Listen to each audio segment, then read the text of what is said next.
Miguel, esse livro então que concorre ao Prêmio São Paulo de Literatura, o Chá das 5 com o Vampiro, demorou 8 anos para ser publicado, ele ficou na gaveta, porque você achava que ele não estava maduro ou você não conseguiu uma editora para publicar?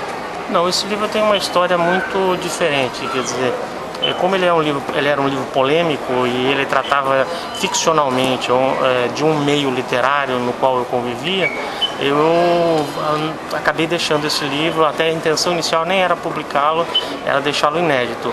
Então assim, não houve dificuldade com editoras propriamente, mas eu fiquei na dúvida e tinha decidido inicialmente não publicá-lo. Mas depois inúmeros fatos aconteceram, o livro se tornou conhecido sem ter sido publicado e daí me restou apenas publicá-lo para não criar um mito em torno do livro. Então vamos falar da história propriamente dita e do que são aí essas notícias, fofocas, enfim, tramóias do meio literário que você cita no livro. É um romance de formação. O personagem é um personagem ficcional.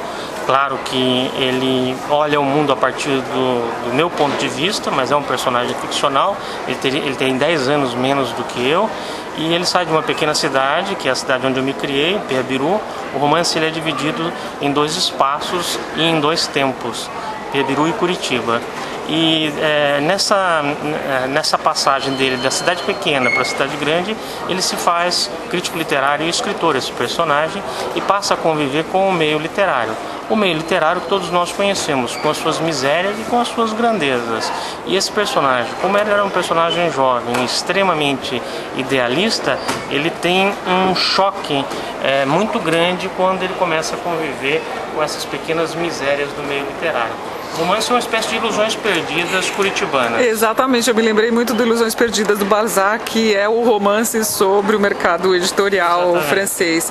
E você, pela história que eu li, né, fala muito, tem uma importância muito grande, uma tia Esther, né, que de uma certa forma ela introduz a sexualidade na vida do garoto, né, do Beto, e até o final do livro ela é uma pessoa importante e até na vocação. Esse personagem é real? Tem pinceladas autobiográficas? Não, esse personagem é um personagem interessante porque eu precisava dele dentro do romance, porque o personagem ele vem de uma família que não tem o hábito da leitura. O pai e a mãe dele não são leitores. Então eu precisava de uma pessoa para introduzir esse personagem no universo da leitura. Criei essa tia Esther achando que ela era completamente ficcional. Depois do livro publicado, eu fiquei sabendo da morte de uma ex-professora minha, uma professora universitária, quando eu fiz faculdade, e que, embora eu não tivesse pensado nela, era a figura dela que estava ali, porque foi uma figura extremamente importante para mim. E o dramático é que a professora morre de câncer, essa minha professora, a pessoa real, morre de câncer, depois de eu ter escrito o livro em que a personagem Tia Esther também morre de câncer. Então isso me chocou bastante, porque de uma certa forma o romance antecipou uma situação real e sobre a qual eu não tinha o menor controle. A ficção reproduziu a realidade. Exatamente. E qual a importância de ganhar, ou pelo menos ser finalista do Prêmio São Paulo de Literatura? Isso joga a luz em cima dos seus outros livros também, da sua obra literária?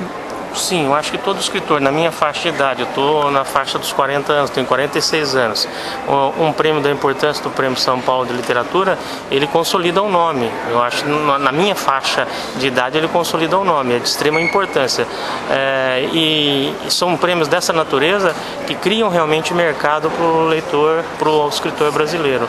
Então, estou muito feliz por estar concorrendo entre os finalistas. Tá aí então Miguel Sanches Neto, finalista com o livro Chá das 5 com o Vampiro ao Prêmio São Paulo de Literatura. Obrigado pela entrevista.